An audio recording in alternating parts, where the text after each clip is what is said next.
안녕하세요 여러분, 양송이 쌤입니다. 선생님과 함께 디지털 일러스트를 그리는 방법을 오늘부터 차근차근 같이 공부해 보도록 할 건데요. 메디방 페인트라는 프로그램을 활용할 거예요. 여러분들 태블릿의 OS에 따라서 각 스토어에 들어가서 이 메디방 페인트라는 프로그램을 설치해 주시면 되겠습니다. 자, 이 메디방 페인트라는 프로그램은 무료 버전과 유료 버전이 있는데요.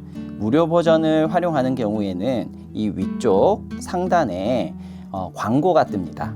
그리고 이 프로그램을 오랜 시간 동안 사용하지 않다가 다시 들어오는 경우, 또는 완성된 이미지를 내보내게 하는 경우에 전체 화면에 광고가 들어갑니다. 이런 광고들을 조금 시청하다가 오른쪽 상단에 X나 스킵 버튼이 나오는데요. 그걸 누르면 넘어갈 수가 있어요. 조금만 그 광고를 시청을 하면 좋은 프로그램을 무료로 또 사용을 할 수가 있습니다. 선생님 같은 경우는 월에 몇천 원의 구독료를 내고 지금 유료 버전을 사용하고 있습니다. 그래서 지금 광고가 나오지 않는데요. 무료 버전과 유료 버전의 차이는 광고가 있고 없고의 차이 말고도 일부 기능의 차이가 있습니다. 하지만 선생님과 함께 진행할 이 강좌에서는 무료 프로그램에서 실행 가능한 기능들만 가지고 일러스트를 만들도록 할 거니까요. 무료 프로그램으로 사용하셔도 크게 상관이 없겠습니다. 그러면 메디방 페인트를 설치를 하고 선생님과 함께 메디방 페인트 프로그램에 대해서 하나씩 알아보도록 하겠습니다. 자, 먼저 메디방 페인트를 처음 실행시키면 이런 화면이 나오는데요. 왼쪽에 새로운 캔버스를 클릭합니다. 그리고 신규 작성 버튼을 클릭합니다. 그러면 신규 작성할 수 있는 옵션들이 여러 가지가 나오는데요. 이 프리셋에서 지금 선생님이 선택한 것과 같이 종이 맨 아래쪽에 보면 엽서라고 있어요. 이 엽서를 선택합니다. 그리고 나서 폭, 높이 확인하고요. 해상도는 인쇄할 해상도를 고려하여 350 그대로 해주시면 되겠습니다. 나머지 세팅은 그대로 두고요. 작성을 눌러보도록 할게요. 그러면 이렇게 프로그램의 메인 화면이 나옵니다. 선생님이 가장 기본적인 사과 그림을 그리면서 메디방 프로그램의 기본적인 인터페이스를 설명해 주도록 할게요. 먼저 오른쪽에 보면 레이어라는 게 있습니다. 여기에 보면 여러 가지 종이가 3개가 겹쳐져 있는 모양이 있는데요. 이것이 바로 레이어 창입니다. 자, 레이어라는 것은 투명한 필름을 의미하는 건데 지금 이렇게 투명한 필름이 하나 놓여져 있는 겁니다. 자, 여기에 왼쪽 위에 보면 브러쉬 모양의 아이콘이 있죠. 이것은 브러쉬 툴인데 이 브러쉬 툴을 선택하면 이와 같이 다양한 브러쉬들을 선택할 수가 있어요. 선생님은 펜 브러쉬를 선택을 하고 위에 있는 컬러 피커에서 검정색을 선택할 건데요. 이 컬러 피커, 컬러를 정할 수 있는 이 창은 이 왼쪽 중간 정도에 있습니다. 이 왼쪽 중간에 이 아이콘을 껐다 켰다 하면서 이렇게 컬러 피커 창을 놓을 수가 있어요. 선생님은 이와 같은 세팅을 두고 있는데요. 밑에 있는 이 브러쉬 옵션 창도 마찬가지로 이 아래쪽에 있는 아이콘을 누르면 껐다 켰다가 할 수가 있어요. 이 버튼은 각 도구들마다의 세부 옵션들을 조정할 수 있는 창이기 때문에 항상 켜두고 있는 것이 좋아서 이 두 가지 창을 켜두고 그림을 그리도록 하겠습니다. 자, 그럼 여러분들 펜을 하나 선택해 주고요. 이 펜을 가지고 한번 그림을 그려보도록 할 건데 선생님은 검정색을 선택하고 그 다음에 동그라미를 하나 이렇게 그려보겠습니다. 그리고 이렇게 그려서 이런 사과 모양을 하나 그렸어요. 이렇게 그리고 나서요. 이 아래쪽에 있는 손 모양 아이콘을 한번 볼까요? 이 손 모양을 클릭을 하면 손바닥 툴이라고 나오는데요. 이 손바닥 툴은 이렇게 움직이면 캔버스 자체를 내가 원하는 곳으로 이동시킬 수가 있는 기능이에요. 그런데 이 손바닥 툴을 쓰는 것보다는 손가락 2개를 활용해서 이렇게 움직일 수도 있습니다. 그럼 조금 더 간편하게 캔버스를 조작할 수 있는데요. 벌리면 확대, 오므리면 축소, 그 다음에 이렇게 돌리면 회전까지 가능하니까 손가락 2개를 활용하는 것을 추천드립니다. 다음으로는 브러쉬 툴 옆에 있는 지우개 툴을 한번 써보도록 할게요. 지우개 툴을 선택하고요. 확대를 해서 튀어나와 있는 선을 한번 지워 보도록 하겠습니다. 지웠어요. 그런데 지우다가 옆에 지우지 말아야 하는 선까지 같이 지우게 되었는데요. 이렇게 실수를 했을 때는 왼쪽 아래쪽에 보면 되돌리기 버튼이 있습니다. 되돌리기를 누르면 다시 이렇게 돌아가게 되겠죠.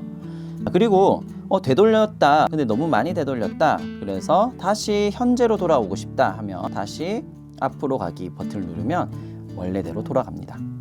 이것은 손가락으로 활용할 수 있는데요. 자, 손가락 버튼 2개를 활용해서 2개를 터치하면 이렇게 되돌리기가 되고요. 3개를 활용해서 터치를 하면 이렇게 다시 앞으로 가기가 됩니다. 그렇게 해서 손가락 2개와 3개를 활용해서 조작할 수도 있고, 옆에 있는 화살표를 이용해서 조작할 수도 있습니다. 지우개 툴을 이용해서 다시 깔끔하게 지워 보도록 할게요. 이렇게 지웠습니다. 다음으론 자, 옆에 있는 여러 가지 기능들은 나중에 필요로 할 때 안내를 해드리도록 하겠고요. 중요한 기능들 위주로 먼저 설명을 드리도록 할게요. 이렇게 축소를 한 다음에 내가 그린 그림의 위치를 좀 조정하고 싶다 할 때는 바로 이동 툴을 이용하면 되겠습니다. 이동 툴을 선택하고요. 이동 툴은 캔버스는 그대로 있고요. 이 레이어를 움직여서 원하는 위치로 움직여주는 것을 말합니다. 이렇게 이동 툴이 있고요. 그 옆에 보면 변형 툴이 있습니다. 변형 툴은 이렇게 조절점을 움직여서 확대 축소를 하거나 회전을 할 수 있는 툴인데요. 자유 변형, 메시 변형 등 다양한 변형 옵션들이 있어요. 이런 다양한 옵션들은 나중에 필요할 때 자세하게 설명드리도록 하겠습니다. 자, 다음으로는 채색 도구를 설명을 드리도록 할게요. 자, 이 채색 툴, 버킷 툴이라고 하는데요. 빨간색 사과를 그리기 위해서 빨간색을 선택을 하고 여기에 이렇게 클릭을 하면 채색이 됩니다. 그런데 채색을 할 때 이렇게 보면 지금 경계선 사이에 하얀 색깔 공간이 생기죠. 자, 이런 공간들을 조금 없게 만들어 주기 위해서는 우리가 채색을 하나의 레이어에 하는 것이 아니라 또 다른 레이어를 하나 만들어서, 자, 더하기 모양을 누르면 되겠죠. 레이어가 여러 종류가 있는데 컬러 레이어를 선택합니다. 컬러 레이어 하나를 더 만들어서요, 이곳에 채색을 하는 거예요. 자, 그런데 자, 빨간 선으로 이렇게 선을 그어보면 검정 색깔 라인 위쪽에 선이 그어지는 것을 볼 수가 있습니다. 그런데 이 레이어를 꾹 눌러서 아래쪽으로 드래그를 하면 순서가 바뀌면서 검정 색깔 선 아래쪽으로 빨간 선이 움직여지는 게 보이죠. 자, 이와 같이 채색을 할 때는 라인이 있는 레이어, 아래쪽 레이어에 채색을 하는 것이 라인을 침범하지 않기 때문에 매우 좋습니다. 그러면 이것을 지우고 다시 이 2번째 레이어에 채색을 한번 해보도록 할게요. 자, 지울 때는 이 점 3개 아이콘을 눌러서 클리어 하면 이 레이어에 있는 모든 이미지들이 지워지게 됩니다. 빨간색을 선택하고요. 그 다음에 버킷 툴을 이용해서 채색을 하면 되는데, 그대로 한번 채색을 해볼게요. 채색을 딱 했을 때 여전히 흰 색깔 여백들을 좀 잡티라고 하죠. 그런 것들이 좀 보여요. 그래서 채색을 할 때 이 옵션을 조금 조절해주면 좋은데요. 옵션은 바로 확장입니다. 채색을 할 때 경계선에서 몇 픽셀 정도를 조금 더 확장해서 칠할 수가 있어요. 자, 선생님은 3픽셀 정도를 선택해서 채색을 한번 해보도록 할게요. 이렇게 했더니 검정색과 빨간색 사이에 흰색 잡티가 없게 이렇게 채색이 된 게 보이죠? 레이어 순서를 바꿔보면 확장해서 칠한 게 어떻게 칠해졌는지를 알 수가 있어요. 이렇게 경계선을 조금 물고 들어가서 색이 칠해진 것을 확인할 수가 있죠. 자, 그리고 이 사과 꼭지 부분을 한번 채색해 보도록 할 건데요.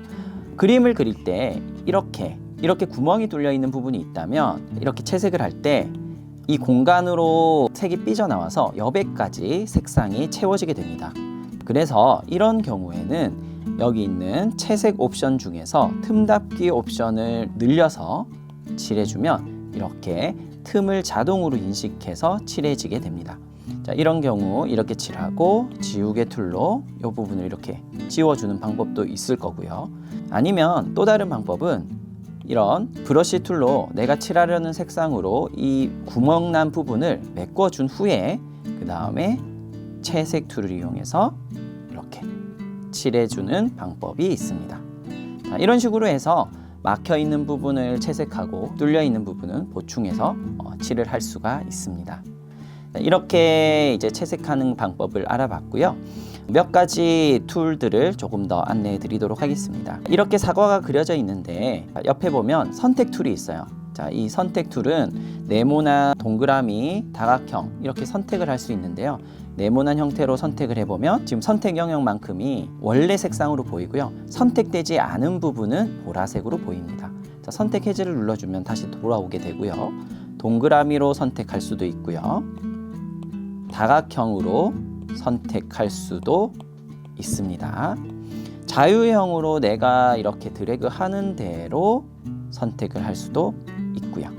그 다음에 그 옆에 있는 마술봉 툴은 이걸 선택을 하면 페인트 툴이 칠해지는 영역만큼 이렇게 선택되는 것을 볼 수도 있습니다.